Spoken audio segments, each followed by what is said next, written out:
হাসানোর জন্য আপাতত একজনই কাফি আমার কাছে। তো এখন বাজে রাত 1:07, হুট করে আমার বরের আগমন। তাও কি রাগ করে বসেছিলাম, আর সেই রাগ ভাঙাতে আমার কিছু আবদারি জিনিস নিয়েছিল আমার কাছে।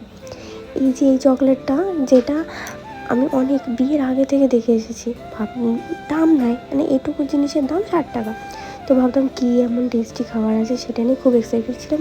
এখন দেখছি রাগ ভাঙানোর জন্য জিনিসটা আমার কাছে।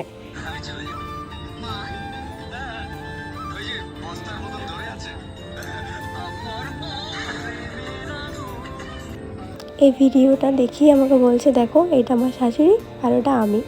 আর আমি তো চোখ মুখ থেকে বুঝতে পারছি, ঘুম থেকে উঠে যেই জিনিসটা হাতে পেলাম, কোনো কথা নেই, আগে খুলে দেখতে হবে এর ভিতর কী আছে। খোলার সঙ্গে সঙ্গে এত সুন্দর একটা চকলেট বল, ভেবেছিলাম কেমন টেস্ট হবে, যেই খেলাম, আহা, এর দিয়ে মনে হয় 5 টাকা 10 টাকার যে ছোটো ছোটো ক্যাডবেরিগুলো পাওয়া যায় না, অনেক ভালো খেতে। আর খাবো না, সাজিয়ে রেখে দেবো এবার এটা।